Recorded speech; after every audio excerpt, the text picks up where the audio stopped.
So it's just like passion is something I always had instilled in me, even just working, like being a 10-year-old playing football. Like I always was told, like in anything you gonna do, like they see my passion, like you gonna be successful. Like I always got told that, like with football, and they told me even outside of football.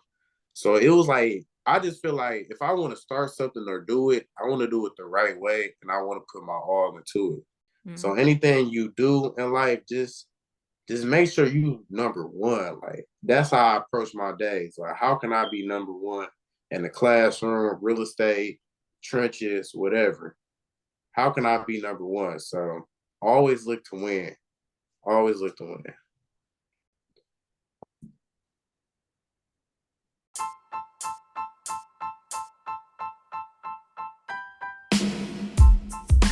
Hello, and welcome back to another episode of Kel's Big Little World. For our new listeners over on this channel, I'm Kel, and I interview guests from all around the world to explore their beliefs, careers, and day-to-day life, all to reveal that we are united in something greater, a shared journey to this big little world we call home. And today we'll be talking to a young man who is passionate about building a legacy for those up-and-coming generations. Delphine Arnault once said, "It is important to invest in young talents and the talents of tomorrow." Well, I'm elated to announce that our upcoming guest has invested his energy and talent into multiple spaces on the field, in real estate, and in school. With that being said, let's welcome our upcoming guest, Kaden Wilson. Kaden Wilson is an up-and-coming real estate agent in the state of Michigan, a part of the Monopoly Team Enterprises LLC. Although he has recently just graduated from Detroit's top high school, Cass Tech, in 2023, he has been able to serve as luxury clothing brand Trenches COO, be the founder and CEO of his own booking app Sookk, and pursue his Bachelor's of Administration at the University of Michigan Ross School of Business. Kaden embodies what it means to be a Detroit hustler and give back to his community by any means. All right, so I want to start off by talking about your app, Sookk. Tell us a little bit about it and what, like, the journey behind creating it. Okay, so the journey behind Sook. So Sook started when I realized I didn't want to take football to the next level. So, as I'm in Miss Gordon class, shout out to Miss Gordon and Dr. James. They told me the best way to come up with a business is to find a solution to a problem. So, growing up, a lot of times I remember vividly my mom would call around like, "Oh, I need a plumber, I need a mechanic." Just going across town trying to find somebody with a quality service. So I'm like, let me start an app. So I feel like, in my opinion, the app hasn't gone in the trajectory it had, like I wanted it to be, which is okay. As a business person, everybody, have their L's. So I definitely, it's something I'm still working on today, and I have plans for it. I just had to put it on the back burner as of right now, but definitely Sookk. The way I came up with it is like having a platform, especially for like younger people that are hustlers, to showcase their skills and whatever type of skill there is, whether it's them doing hair, cutting grass, you feel me, plumbing. Because at the end of the day, yeah, we can have, these spectacular clothing brands. I'm not trying to dismiss anybody, but at the end of the day, the key to survival is having those quality services. Like you're going to need that electrician when the power go out, or you're going to need that plumber when you have a flood in the basement. It's always going to be a need for them type of services. So I'm like, why not make a bigger scale where people could go on the app and have access to any type of service? How do you actually create an app and make it available on like the App Store and everything? So it's a long, difficult process. In terms of me, I'm not gonna take credit. I do have two app developers. They're both college students named Chidozi and Aaron. And it's a teamwork because like I'm more business savvy, so I can come up with a business plan and a revenue model. I can come up with all that, but I can't code to save my life. So it was definitely a teamwork with those two individuals. One going to U of M with me, and then another one going to Wayne State. Mm. So it was all a learning process. It was every day we meeting, staying up to 3 a.m., getting the code and right. Got to figure out what platform, JavaScript or Python. We had to figure out what type of lane we had to go in. It takes a lot. It's definitely, I give my hats off to all people major in computer science or graduated, or if that's your career, because that's definitely not for the weak. I will say that. Is there any time like the process you're like, no, I don't want to do this anymore. It was an idea, maybe not a good one, anything like that? A lot of times, like I tried to start Sookk about 2 times now. So the second time around, we was on the way, but I feel like it wasn't the right time in life. So I decided to switch gears and focus on building another network that kind of correlates with Sookk, which is my real estate network. I believe that I could somehow tie that into Sookk later down the line. So once I build up my real estate empire, I feel like I could bring Sookk back and it could have a better chance of surviving, the business world. Now, what was the process behind the name? Where did that come from? So Sookk, so I was just in my room. I'm like, I thought of the idea. I'm like, okay, now I need a name. I'm like, it's a booking app, right? So I'm just rhyming things with book. I'm like, book, look, Sookk.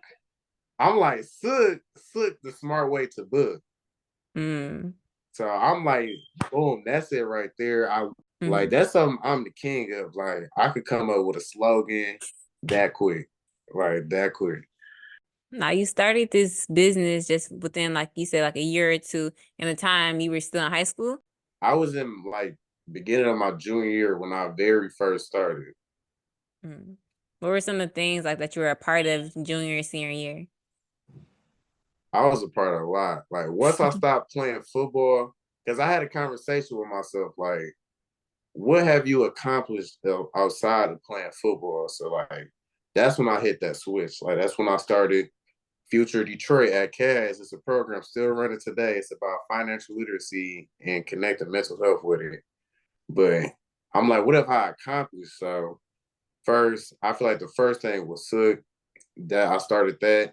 And at the same time, I know this is a question later down the line.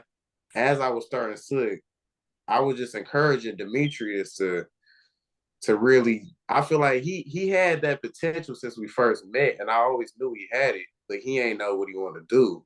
And I was seeing his networking skills was top tier. So I'm like, dog, you gotta get on some. So I had I had came up with Sookk. I was working on that, but then I always had this passion in my heart to give back to the community because, like, I always had that passion, even while I was playing football. When I was 13, I decided to start a nonprofit called Kaden Cares, and it was up and running till COVID. And Kaden Cares, we will host like annual events where we'll give back food, clothes, all that.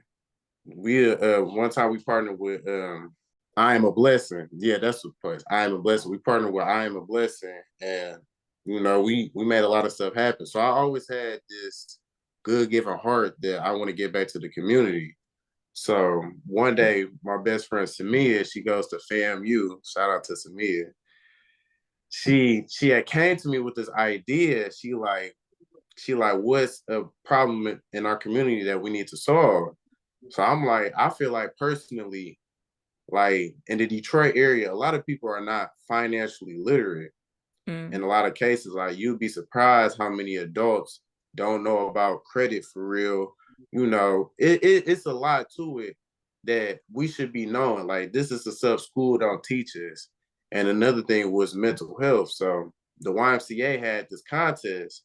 If you could come up with a pitch and start a program, you win a $5,000 and you help implement it into the real world. So we had to fly all the way out to Washington, D.C. to partake in this competition. And like it was something me and Samia was passionate about. Like she was really passionate about mental health, and I am too. but I had more of a sense of pushing the agenda of people being financially literate, and she had it with mental health. So I'm like, we might as well form a team. Mm. So that's where we went out to Washington, D.C., won that. We won third place. I was speaking in front of like 700 people. I was stuttering and everything. So we ended up winning that, and we started the Future Detroit my whole senior year. And then another thing I got invited to the NYLF, if I'm not mistaken, and it was this program at Yale where you had to pitch a business and you would win. So when I went out there, I had the idea of pitching Sookk, but I realized we was in teams. So I kind of had this self-awareness where I'm like, these kids here are probably more connected and wealthier than my circumstances. So I didn't want to bring my idea out. So they put me in a team, and I'm not gonna go into detail because the invention was smart, but the person who came up with it, he can only explain it to the T. I can't explain it to the T, but he can explain it to the T. But we ended up winning. We was in the finals. We was the finalists, and it was like 500 people there, and we was like top 7. So that was something I was part of. I was part of Midnight Golf. Shout out to Midnight Golf. I was part of the National Honor Society. I was part of DECA. And then I was just running my program, and I was just trying to run my business. So those were mainly the things I was a part of junior and senior year. Now, we talked a little bit about passion, like within all the things that you did, even when you were 13, how did you find out, okay, this is what, makes me passionate, makes me happy, and makes me feel fulfilled? So it's just like passion is something I always had instilled in me, even just working, like being a 10-year-old playing football. Like I always was told, like, in anything you gonna do, like they see my passion, like you're gonna be successful. Like I always got told that, like with football, and they told me even outside of football. So it was like I just feel like if I want to start something or do it, I want to do it the right way, and I want to put my all into it. So sometimes I can be hesitant when it comes to things. But when I say I'm gonna do something, I'm 1,000% waking up, sleeping, everything is about that topic. Or at some point of the day, I'm gonna put that in my agenda that we're gonna get this done. We're gonna get that done. Because at the end of the day, I'm a winner, and I feel like all winners are passionate in what they do. Mm. Now, how do you balance all of those passions, just being, a high school student? It was tough. I ain't even gonna lie. In high school, like I had to really, that's when I really locked into a planner. So Mm. I had my planner for the whole day, what homework I was going to do, what days, because I read my program Tuesday, Thursday, and I had midnight golf Monday, Wednesday. So right after school, oh yeah, and then I was also doing dual enrollment and graduated high school with my associate's degree. Want to shout out to that. But so yeah, so some days I had classes on Monday, Wednesday. So I would leave the class early, then go to midnight golf. So I feel like my scheduling was top tier. And it really translated me going to college. Now, why did you want to get your associates why was that important to you as, just high schooling? So I'm gonna give my mom this credit on this one. Because at first I didn't think I was gonna go to Cass. Like I didn't go to middle school in the city. I went to middle school in the suburbs, and like out there, I already like played in my stomping grounds. Like I was popular, all that. But my mom had seen like Cass Tech offers dual enrollment. Like if you graduate high school with an associate degree, you'll be able to bypass a lot of things in college, which is true. Like I'm living it right now, so I'm not gonna go against my mama on this one. Like I'm gonna listen to her, and I know like it's gonna pay off. Cause I knew that young, like me graduating with an associate's degree, like that's unheard of. Like you don't hear that every day. Like I could technically say I graduated college before high school because WC3 graduation was the third, and Cass Tech was the sixth. But I just always knew, like, even balancing it with football and without football, it was just a goal of mine, like that my mom just instilled in me, and I just ran with it. Now, earlier you touched on Trenches, the luxury clothing brand that you work with, Demetrius Yancey. What did that whole like process look like? You coming on board and being the CEO. So look, before I was down since day one. Like I didn't even have an official role because, like I said earlier, I was kind of on them like dude, like I believe, like I was telling like I believe in you, like you could start something. So I was there when we first had the first manufacturer, the first designs. I was there, and I never asked for nothing. I just did it because I supported him. And then anything, like I remember T Grizzly came up to Cass. I had overslept that day. He had called me like, T Grizzly up there. I'm like, man, I'm about to go press you a hoodie. Drove to his mama house, pressed him a hoodie, and pulled up with the hoodie. I don't know if you've seen it or not, but Definitely. I just been down since day one, and I always just had faith in him. So I'm like, you know what? Let me be on the team officially. Woo woo. And let me get my hands on this. I feel like the stronger your team is, the stronger you are as a whole. Because he was doing a lot of stuff on his own. You know what I'm saying? And some things would get missed. Not intentionally, but he had to prioritize things. Because some things was more important than the others. So I'm like, let me join the team. Let me carry this weight with you. Like you said, we all chopping our ice together.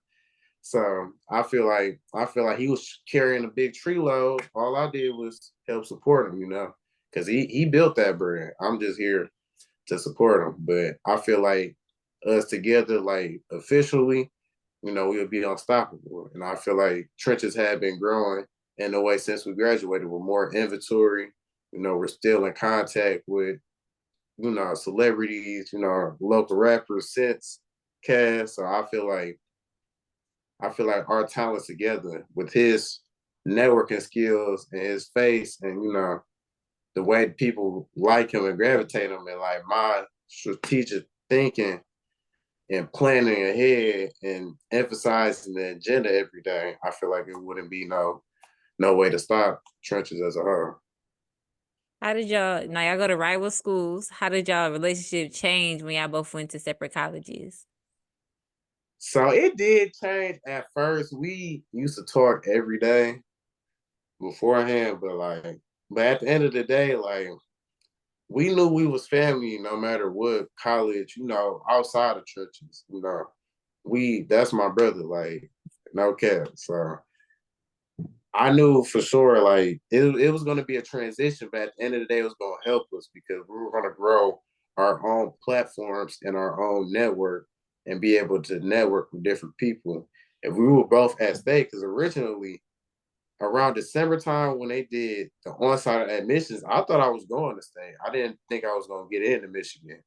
Like Michigan had always been my dream school, but I just shot my shot. You feel me? Like shoot your shot and then close your eyes, or set a test and throw your phone. Like that's how I did the Michigan application. I just applied through my phone and I ain't never looked back. And then once I got you got in January, I'm like, oh yeah, I'm gonna double down. I'm gonna go with Michigan, and we'll be able to build two fan bases, families, a whole support of love, both at Michigan and Michigan State. So that's how we looked at it. We looked at it as a business move. So right now I got two businesses or a couple programs. Let's talk about the third where you're going to your real estate career. And you just class of 2023 and you already have your real estate license. What did that like journey getting your license look like and why did you start? So it was definitely a lot of hardship because I knew from the jump, like I know if Sookk don't work, I know this real estate business is gonna make me money. I knew that for sure. And then later down the line, I ended up finding a way how I could connect the two. But I knew off jump, started seeing year like I'm getting my license. And I remember Samia, my best friend, she used to talk a lot about it. I did my homework. I'm like, yeah, this is profitable. And I had a mentor at MGP. His name is Mr. Migley, Mark Midley. as my guy. I had a sit down dinner with him, and we just talked about all my goals and potential careers I want to get in. And he had been in the real estate himself, and he told me like, this the one that's gonna make you money. So midwinter break, you have to be 18 to take the class. My birthday is February 16th, so I'm like, I'm gonna just take the class midwinter break. It was a week long. Everybody was sleeping in, all that. I still had school because you had to be there at 9 a.m. and leave at 4 p.m. for a whole Monday through Friday for a whole week. So I didn't get no break. So I'm like, this gonna pay off. So I took my first test around April. Failed. I failed it. So then I was kind of discouraged, right? I called my cousin, which is my broker. Shout out to Edwin Jordan, the broker of Monopoly Team Enterprises. I called my big cousin, and he just motivated me the whole time because I seen his lifestyle and I seen where he come from because like he's family. So I seen him since I was younger, and to see the type of lifestyle he was living off of real estate, I'm like, oh yeah, for sure. So once I graduated, that's when I locked in. I had because I went to Michigan, they had me do summer bridge. So like June 24th, I was in college, but I was only taking 2 classes. So that was my third class. I was studying, staying up to 3 a.m. You feel me? Just trying to perfect it because I wanted to be a perfectionist. The next time I take the test, I don't want to take the test 1,000 times. I want to take the test this next time and pass it. You can ask my roommate. Like, he used to get mad how much I used to be up. But I used to always just tell myself, like anywhere that's great, like any great place to get to, you have to go through a lot to get there. A lot of, especially with my circumstances and how I came up, like, I had to grind, like seeing that from my mom, like she grinded for her lifestyle. And I just knew like I didn't have no silver spoon. So I just had to grind, grind. I'm like, if I want this, good things happen when you work and you patient. So I just kept grinding. I passed it right before the fall semester. That was my deadline. Like I had to pass before the fall semester. So I passed right before the fall semester. Ended up getting my first deal probably about 2 weeks later. And I just closed it about 2 weeks ago. Now, tell me a little bit more about that experience, like like selling your first actual home, like the process of going through it, the emotions you were feeling. So it was a lot of emotions because it was a hard deal. It was a hard deal, and it was my first deal. So in the end, it made me better because now me going through deals now, I'm more sharp. But like we went through a lot of issues. Like first, the mortgage broker, like it was just a lot. Like with the mortgage, him getting qualified, or is he qualified or is he not? Okay, we did a lot to get him qualified. All right, we found a home. It's hard to hit deadlines, with his circumstances. So we got to hit deadlines. We missed the deadlines. So now I got to come to the listing agent. Like, like I need more time on this. And then I come back to my buyer. Like, look, I just negotiated this. I need you to be on time with this, sign this by on time or pay this. Then I want to shout out Detroit, $25,000 down payment assistance. Get up to 25K on your down payment. We had to go through the Detroit down payment assistance, and they're real technical. Like they're not about to just give away 25,000. 4 people, you had 100,000. So it's going to be pretty tight. And he needed that money to close. And he had bad living conditions, so he put his trust in my hands. So me personally, as a realtor, I wanted to make sure I came through for him because he technically put his life in my hands. Like, he get into it with his landlord because he think he about to close his house. So every day I'm working at it, waking up, talking to my broker. Okay, with this client, we need to do X, Y, Z. All right, boom. That'd be not 8 a.m. Call him. Woo. Get this done. I need you to sign this, sign that. Then I'm calling the mortgage broker. All right, I need you to do this, do that. So honestly, I feel like real estate, if you're able to talk to people, you'll make a killing. So that was the progress on this first deal. it definitely made me get out of my comfort zone with a lot of things, and it told me how to talk to people in the business/corporate world. Now, how did you do all of this around your academic schedule? So one thing I can say about real estate, it is it is a commitment, but long as you communicate and you get things done early, like one thing I had to learn the hard way in high school is business is done in the morning. So that's what I did. First thing I woke up, brushed my teeth. All right, I'm calling. I'm calling.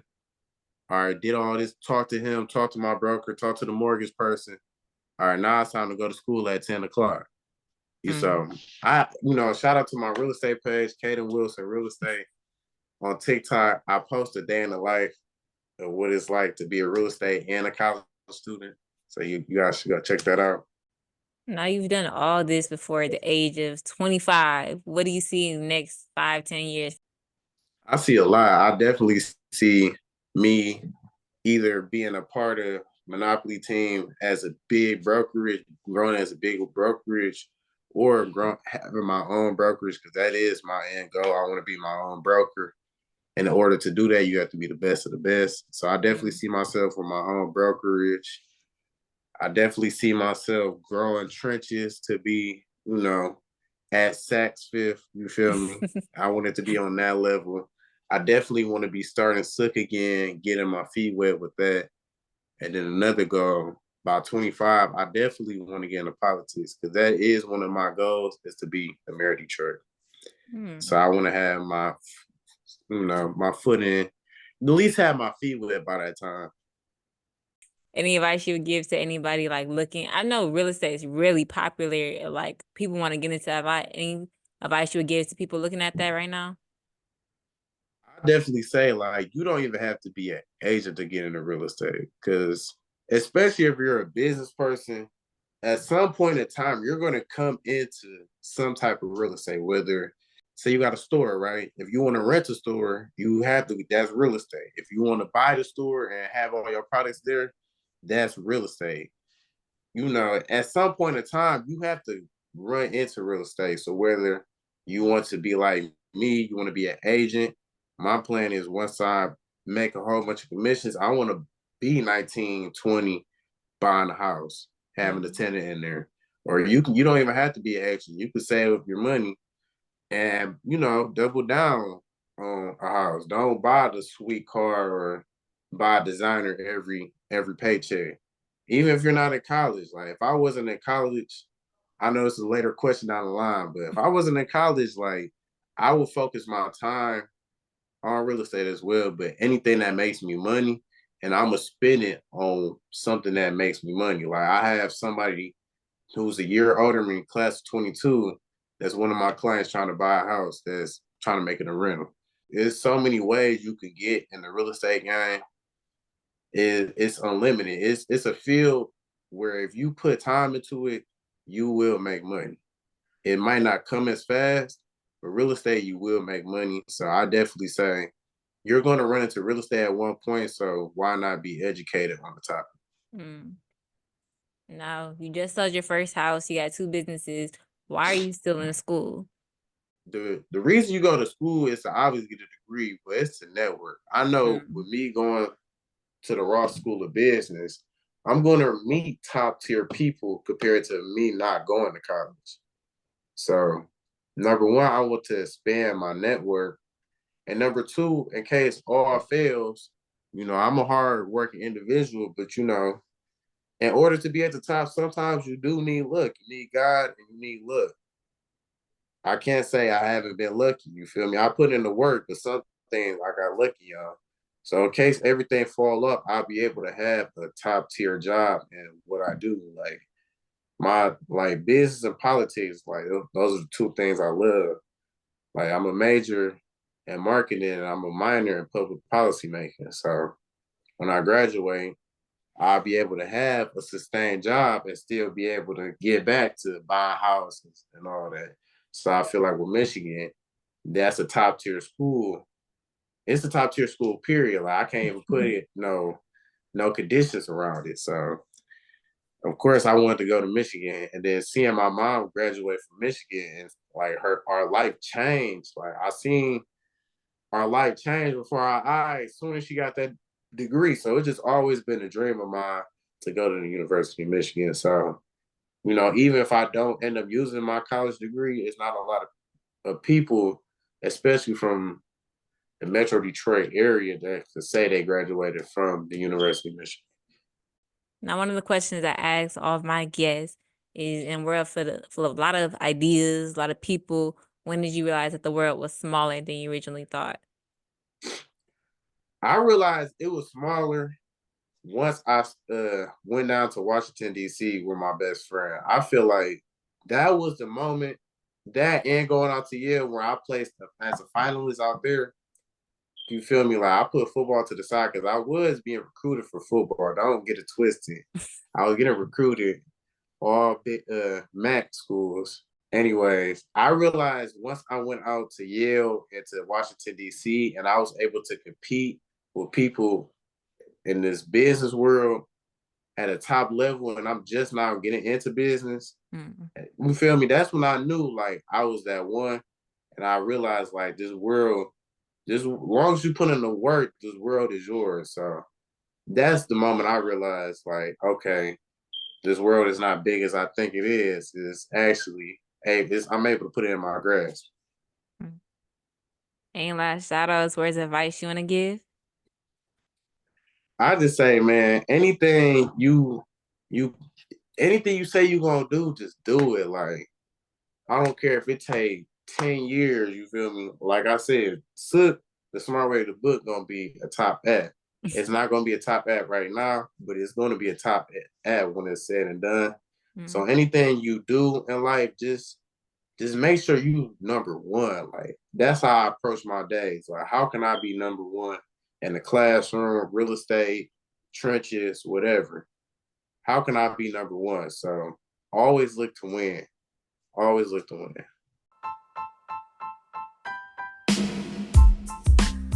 Well, there you have it. What it looks like to build that passion for success and being a winner before the age of 19. How to use that passion to change the world is key. Thank you guys so much for listening, and getting a special thank you to our guests. See you next week.